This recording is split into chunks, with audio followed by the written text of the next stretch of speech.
Alléluia. Quel temps ici. Quel temps sur tous ceux qui écoutent, tous ceux qui sont connectés. Alléluia. Quel temps de... Alléluia. Gloire à tous. Alléluia. Nous continuons notre enseignement de 3 jours. Nous sommes aujourd'hui à notre 2e jour et nous bénissons le Seigneur pour ce qu'il nous a dit hier. C'est vrai que c'est des moments courts, mais je crois qu'ils sont chargés de la présence de Dieu. Ils sont chargés des révélations du Seigneur et nous sommes énormément bénis. Alléluia. Et la présence de Dieu en celui est très effective, elle est palpable, elle est réelle au nom de Jésus. Et j'espère qu'elle est réelle pour toi qui nous suis en ligne au nom de Jésus. Alléluia. Notre thème c'est tout n'est pas que spirituel. Tout n'est pas que spirituel. Pour ceux qui sont connectés, il y a une petite erreur sur le titre, mais je pense qu'elle va être corrigée. Alléluia. Parce qu'on a écrit tout n'est que spirituel. C'est tout n'est pas que spirituel. Alléluia. Nous avons compris hier que beaucoup de chrétiens ont résumé la clé de leur problème, la solution à leur problème ou la clé du succès, de la réussite uniquement qu'aux jeunes, la prière, les offrandes sacrificielles, les intercessions, les délivrances, les malédictions.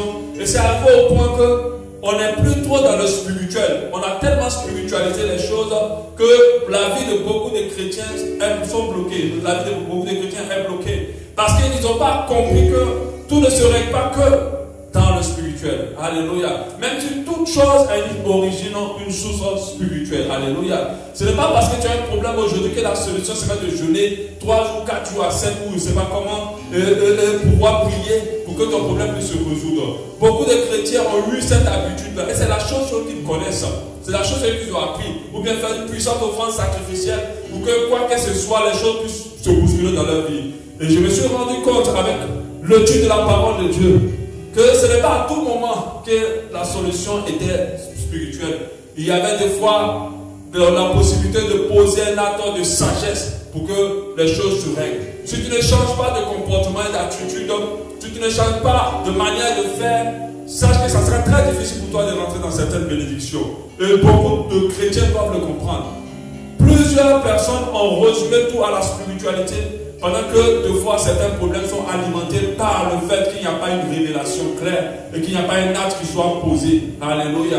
Amen. Et nous avons compris hier l'importance de la sagesse dans la foi. L'importance aussi de réfléchir dans notre marche, de réfléchir sur nos projets. C'est vrai que nous prions pour les projets, c'est vrai que nous prions pour notre vie, mais nous devons aussi réfléchir sur notre vie. La Bible nous encourage à examiner nos vies. Nous ne pouvons pas continuer à avancer en mettant toute la faute sur un sorcier qui nous a envoûtés, ou si quelqu'un qui nous a bloqués, ou si quelqu'un qui nous empêche, alléluia, dans le spirituel, ou bien sur les liens de famille. Nous devons comprendre ce soir, j'aimerais te dire à toi qui m'écoutes, le jour où tu as accepté Jésus-Christ comme Seigneur et Sauveur, l'acte qui te condamne, dont les ordonnances te condamnent, ont été effacées à la croix de Golgotha. Jésus s'est fait malédiction pour que toi tu ne sois plus malédiction.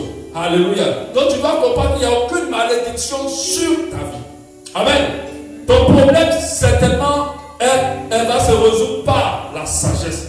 Si tu rentres dans la dimension de la sagesse, je pense que tu vas comprendre beaucoup de choses.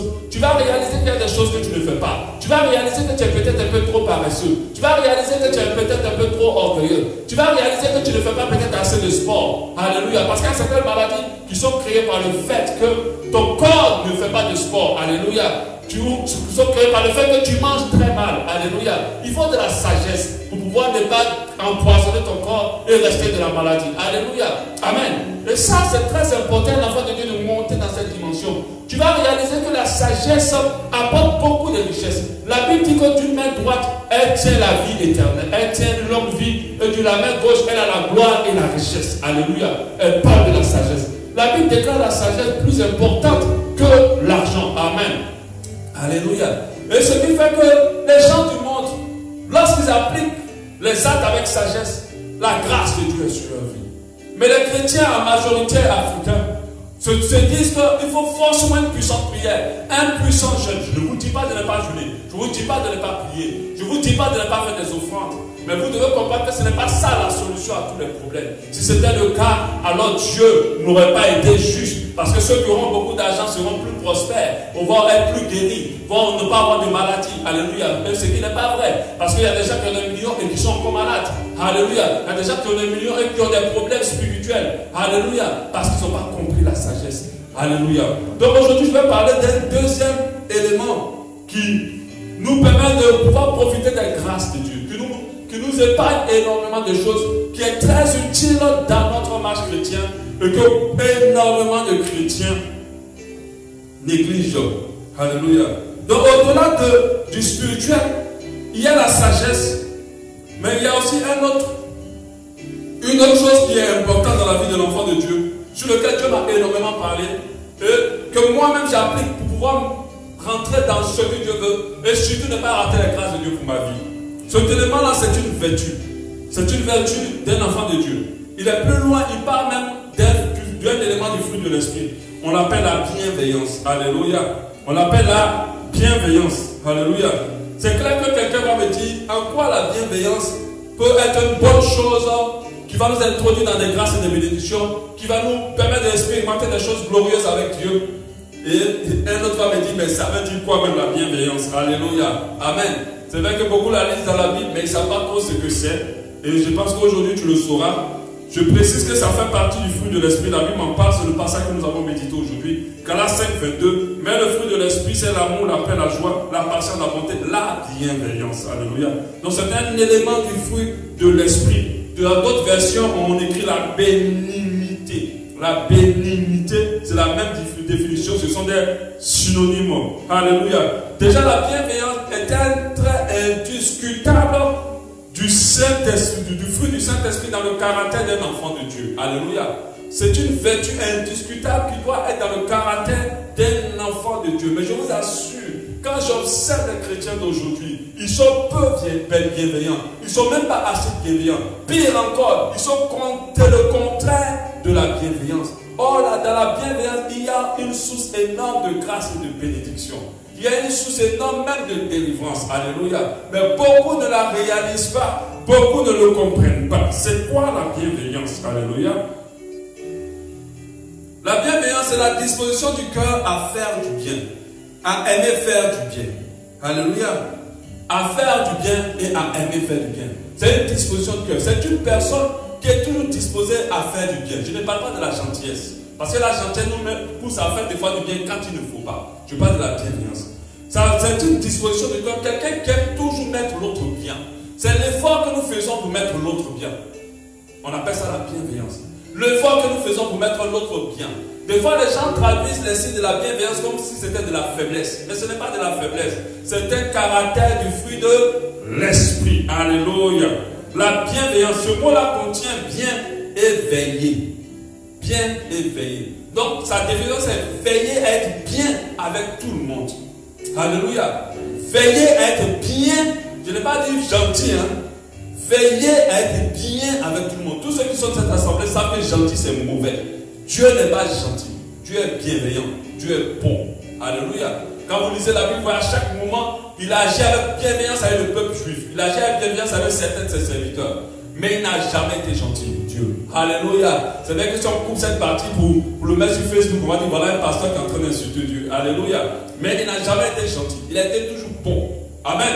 Il a été toujours bienveillant. Donc, bienveillance pour dire veiller à toujours être bien envers les autres. Alléluia. Amen. Dans la bienveillance, il y a la bonté, il y a l'amabilité, être aimable, il y a le respect de l'autre, il y a l'hospitalité, il y a la charité, il y a l'entraide. Alléluia. Amen. Et les chrétiens, comme je le disais tout à l'heure, les enfants de Dieu de nos jours sont de moins en moins bienveillants. Façonnés par les expériences négatives de la vie.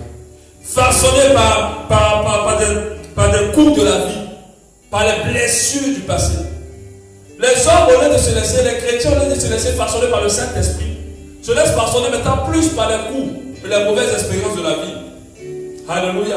Par les mauvaises expériences de la vie et les coups bas qu'ils ont vécu, les coups durs qu'ils ont vécu. Et en cela, ils laissent et ils tuent l'action du Saint-Esprit en eux, ou je dirais plutôt le fruit du Saint-Esprit en eux. Et peu sont devenus bienveillants. Ils vont dire, j'ai été bienveillant, et on m'a trahi. J'ai été bienveillant, on m'a méprisé. J'ai été bienveillant, on m'a négligé. J'ai été bienveillant, on m'a trahi, on m'a fait du mal. Donc du coup, moi, cette société, il ne faut pas être bienveillant, il faut être dur avec les autres. Il faut être ferme avec les autres. Mais c'est une grave erreur. Alléluia.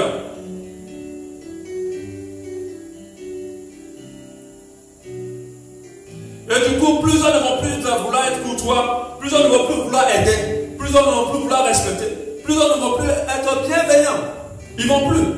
Ce qui était de leur caractère avant, ça les a changés aujourd'hui. Parce qu'ils se rappellent constamment de tout ce qu'ils ont vécu dans le passé. Plusieurs enfants de Dieu, plusieurs personnes étaient bienveillantes avant. Mais maintenant, ce n'est plus le cas. Elles ont préféré mettre la bienveillance à la poubelle. Alléluia. Quand vous allez dans certaines assemblées, quand vous avez pour la première fois, vous allez une fois, si vous n'êtes pas bien habillé, même si vous ne brillez pas assez, les gens ne sont pas bienveillants envers vous. Mais si vous gardez une belle voiture et que vous avez des belles que vous êtes habillés richement, alors tout le monde est bienveillant envers vous. Et ça, c'est un grave problème. La bienveillance n'est pas conditionnée. C'est le fruit de l'esprit. Nous devons les manifester envers tous. Peu importe la personne. Peu importe celui qui se présente à nous. Et ça doit être une différence. Alléluia. Pourtant, nous devons comprendre que la bienveillance est non seulement agréable à Dieu, mais elle est une source de bénédiction. Est-ce que tu peux dire Amen avec moi? Rien ni personne ne doit pouvoir nous retirer la bienveillance dans nos caractères, dans nos habitudes. Car cette vertu honore le commandement de Dieu. Le premier commandement de Dieu ou le second qui lui est semblable en même temps. Celui où la Bible dit que tu aimeras ton prochain comme toi-même. En manifestant l'amour pour notre prochain, nous le faisons aussi dans la bienveillance. Et la Bible dit que ce commandement est semblable au premier commandement le plus grand. Dieu m'a amené vers un passage d'une dame, à cause de sa bienveillance, elle a été énormément bénie. Cette dame était même une prostituée. Rahab la prostituée. Cette femme a reçu des espions du peuple de Dieu. Dieu avait donné en possession le pays de cette dame. Et quand ils sont venus, elle les a accueillis. Par l'esprit, elle a su que Dieu avait déjà donné en possession leur pays à ses hommes. Et elle les a gardés. Et quand ils sont venus les chercher, elle a dit qu'ils ne sont pas là, mais elle les avait cachés. Et avant qu'ils ne partent, elle a dit aux personnes, si quand vous venez, pensez à nous. Ils ont dit, on ne te touchera pas. Et grâce à cette bienveillance, le fait qu'elle était bonne envers des personnes qui sont censées être ses ennemis, elle était bien envers eux. Sa vie a été protégée. Quand ils sont arrivés, ils ont tué tout le monde, ils ont capturé tout le monde, mais ils n'ont pas touché à la vie de Rahab et à toute sa famille. Parce qu'elle a été simplement bienveillante. Alléluia. Et quand vous lisez la suite, il se trouve que cette dame-là, à cause de l'aide qu'elle apportait aux espions du peuple juif, elle est rentrée dans la lignée de Jésus. Elle a marié une personne qui faisait partie de la lignée de Jésus. Alléluia. Parce qu'elle a seulement été bienveillante. Il y a des femmes par là bienveillantes à l'église, bienveillance à l'église, se sont vite mariées. Pourquoi? Parce qu'elles ne faisaient pas les choses pour Dieu. Elles ne considéraient pas seulement les hommes qui étaient peut-être brillants, qui avaient les moyens. Elles étaient bienveillantes même avec les hommes banals et les hommes qui ne sont pas forcément extraordinaires. Et ceux qui étaient extraordinaires, elles accueillaient tout le monde bien, elles se comportaient bien, elles respectaient tout le monde. Et quand quelqu'un dit je veux marier une femme, dit je préfère marier celle-là. Elle n'a pas de niveau, mais je la marie.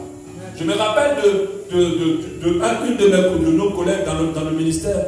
Dans son église, elle a une jeune fille qui est ménagère. Mais la fille est tellement bienveillante.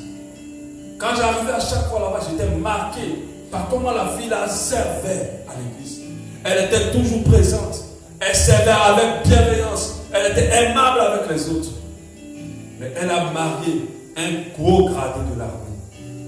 Et ce mariage s'est fait, je crois, l'année passée ou l'année passée. Alléluia. Mais il y a des gens qui considèrent leur bienveillance en fonction de leurs intérêts. Quand le Seigneur nous demande de manifester la bienveillance, ce n'est pas en fonction de quoi que ce soit. Il nous demande de la manifester en tout temps envers tous. Dans la bienveillance, il y a le respect de l'autre. Dans la bienveillance, il y a la loyauté. Alléluia. Il Il y a la loyauté. Il y a des gens qui n'ont pas de loyauté. Dès qu'ils sont frustrés par quelqu'un, directement leur attitude est verrouillée. Ils ne sont plus bienveillants. C'est-à-dire, eux, ils rendent le bien par le bien. Si tu lui as fait, il estime, parce que des fois tu n'as même pas fait mal. Si la personne estime que tu lui as fait mal, alors il efface sa bienveillance contre toi, envers toi. Et c'est là qu'il y a le problème pour plusieurs. Leur vie n'avance pas, leur vie ne bouge pas. Je vais vous expliquer par la suite pourquoi. On a reçu cette histoire avec cette femme qui était bienveillante envers Jésus, la Samaritaine au bord du puits. Elle a pensé à lui donner de l'eau à boire. Il lui a demandé de l'eau, elle était bienveillante, elle était aimable, elle était gentille avec lui. Elle ne le connaissait pas. Elle-même savait qu'il n'y avait rien entre eux et les Samaritains, entre les Juifs et les Samaritains. Mais elle est restée courtoise. Mais aujourd'hui, il y a des gens, quand tu les arrêtes dans la rue, le visage est déjà froissé. La personne réagit déjà bizarrement. Elle a un sale caractère. Il y a d'autres qui ont perdu leur emploi parce qu'ils ne sont pas bienveillants. Ils prennent toujours leurs problèmes le matin pour aller les déverser sur tout le monde, sur tous les clients. Ils ne sont pas bienveillants. Alléluia. Donc du coup, quand Dieu veut faire un remaniement dans leur entreprise, ils font partie des listes qui doivent partir. Alléluia. On a vu comment ce Samaritain a été béni et son peuple aussi a été béni parce qu'elle a été bienveillante. On a aussi une autre dame qui a été bienveillante, la veuve de Sarepta. Elle a accueilli Élie. Elle lui a donné de l'eau à boire. Elle allait jusqu'à lui donner tout ce qu'elle avait. Tout ce qui lui restait pour elle et son fils. Et quand il a fini de manger cela, il n'a plus manqué de nourriture chez cette dame. Elle était bénie à jamais. Alléluia. Le monde nous a conditionné toujours sur le fait de faire quelque chose pour toujours obtenir quelque chose en retour. Et les enfants de Dieu ne font rien maintenant pour rien. Alléluia. Même quand ils ont un pasteur, c'est pour que le pasteur les bénisse. Mais ils ne sont pas bienveillants. Le jour où ça ne passe plus, ils n'ont plus besoin de lui, leur vrai caractère sort. Alléluia. Ils ne savent pas être bienveillants. Le monde aujourd'hui ne fait rien pour rien. Ils n'aident plus pour rien. Ils ne donnent plus pour rien. Et plusieurs rendent des grâces. Quand je lis toutes ces histoires, quelqu'un va me dire, mais pasteur, est-ce que tu n'es pas en train de te tromper de message? Parce que ce que tu suis, c'est les hommes de Dieu. Donc, en fait, ton message, ça doit être du genre, si tu fais du bien envers les hommes de Dieu, tu vas être béni. Non, c'est faux. Ce n'est pas mon message, ça. C'est vrai. Le fait que tu fasses du bien, même à un homme de Dieu, que ce soit un homme de Dieu ou pas un homme de Dieu, tu sauras, ce bien-là ne sera jamais perdu. Parce que Jésus a dit, lorsque tu fais du bien à un plus petit d'entre vous, tu lui as fait du bien à lui. Et si tu fais du bien à Jésus, Jésus ne peut pas laisser ton bien perdu. Et puis tu dois comprendre une chose. C'est qu'en faisant du bien, sans considérer les apparences, sans considérer les personnes, il y a des gens qui ont fait du bien à des anges. Alléluia. Mais faisons très attention, les anges n'ont pas forcément des apparents bling quand ils viennent nous visiter. Les anges ne viennent pas forcément du ciel. C'est des personnes qui ont la grâce de Dieu sur leur vie. Et elles ne sont pas toutes hors de Dieu. Alléluia. Parce que Dieu les aime. Et Dieu te dit, la seule personne qui va les aider, une personne les aide, cette personne est bénie. Direct. Mais cette personne en apparence ne ressemble à rien. Mais parce que tu ne vas pas être bienveillant, tu vas rater ta grâce. Je me rappelle, je crois la semaine passée, j'ai reçu quelqu'un en entretien, une personne qui m'avait appelé spécialement. Je ne voulais pas recevoir la personne au départ. Parce que je me disais, ouais, les gens qui débarquent et tout ça. Quand j'ai fini de recevoir cette femme en entretien, vraiment son problème était simple, mais c'était intense. Dieu m'a utilisé pour lui parler, afin qu'elle aille déjà avec la paix du cœur et qu'elle ait trouvé des orientations pour sa situation. Je n'ai pas compris la même nuit, quand je me suis couché, la présence de Dieu qui était sur moi. C'est la semaine passée. Cette présence qui ne s'arrêtait pas. Il me disait, c'est qui j'ai reçu là? Quand je pense que cette fille au départ, je ne voulais pas la recevoir. Et j'ai dit à ma femme, je ne comprends pas. La présence de Dieu. Je n'ai rien fait de spécial la journée. Alléluia. Et Dieu attire mon attention sur la femme que j'ai reçue. Alléluia. Mais c'est ma bienveillance qui m'a amené là. Alléluia. La bienveillance est une chose importante. La Bible nous dit en Hébreux 13:2, n'oubliez pas l'hospitalité. Quand en exerçant quelques-uns ont logé des anges sans le savoir. Alléluia. Ce n'est pas parce que tu ne connais pas quelqu'un que tu vas crier sur. Il y a des gens qui sont au volant, ils sont malveillants. Dès qu'on les double un peu souvent, ils crient. Ils parlent mal, ils sont nerveux. D'autres même sont prêts à arrêter la voiture, se disputer. Et des fois même les chrétiens sont dedans. C'est un manque de bienveillance. Si quelqu'un t'a fait la queue de poisson, pourquoi t'énerver? De toute façon, la fille te fait la queue de poisson. Vous n'allez plus vous voir après ça. S'il n'y a pas eu d'accident, continue ton chemin. Alléluia. Pas obligé. Maintenant, si tu veux lui parler, tu dis, ah mon frère, il faut bien rouler. Puis tu avances. Mais il y a des gens au volant qui sont nerveux et malveillants. Ils insultent même. Ils n'aiment pas laisser le chemin à l'autre. Ils n'aiment pas laisser la route à l'autre. Ils manquent de courtoisie. Ils n'aiment pas laisser la place à l'autre. Tu es assis dans une salle, un hall de réception. Tu vois quelqu'un qui est assis, tu sais que la personne est un peu fatiguée. Sois bienveillant, lève-toi et donne la place. Peut-être que tu as donné la place à un ange. Alléluia. Il y a un gros secret de réussite dans la bienveillance. Sois bon et bien envers tout le monde. Sans regarder à ce que chacun présente. Parce que des fois on regarde à l'image des autres pour être bon avec eux. Alléluia. Et certains donnent dans leur ministère. Ils sont plus investis sur ceux qui donnent de l'argent. Et moins investis sur ceux qui n'ont pas d'argent. Ça c'est être malveillant. Alléluia. Parce qu'un ange peut être déguisé en pauvre. Il faut être bienveillant avec celui qui n'a pas les moyens. Prends le temps aussi avec lui comme tu prends. Et que tu investis sur ceux qui en ont les moyens. Il ne faut pas faire de discrimination. Parce que notre Seigneur ne viendra pas au travers d'un ange avec une apparence qui frappe à l'œil. Dieu est venu, Jésus est venu sur terre. S'il était glorieux, c'est-à-dire que s'il avait cette gloire, cette puissance, cette richesse, il aurait été adoré et élevé par tous. Mais ceux qui l'ont regardé avec les yeux de Dieu ont compris que c'est le roi des rois. Il n'avait pas de vêtements de roi des rois, mais c'était le roi des rois. Alléluia. Donc j'aimerais parler d'un enfant de Dieu ce soir. Change ta manière de te comporter envers les autres. Ne réagis pas avec les autres par le bien pour le bien. Si quelqu'un t'a fait du mal, sois quand même bienveillant envers cette personne. Si quelqu'un t'a pas considéré, sois quand même bienveillant envers cette personne. Car la bienveillance n'est jamais perdue. Dieu te la rembourse toujours. Alléluia. La parole de Dieu nous dit en Luc 6:38, donnez et il vous sera donné. On versera dans votre sein une bonne mesure serrée, secouée qui déborde. Car on vous mesurera avec la mesure dont vous serez servi. Alléluia. Très important pour nous. À chaque fois que tu es bienveillant avec quelqu'un, tu donnes en fait. Tu donnes de l'amour. Tu donnes de la joie. Il y a des gens, même juste le visage, ils plombent l'atmosphère là où ils sont. Ils sont malveillants. Parce que c'est l'effort que nous faisons pour mettre l'autre bien. C'est ça la bienveillance. Si toi, maintenant, par ton caractère, tu plombes l'atmosphère déjà, tu es malveillant.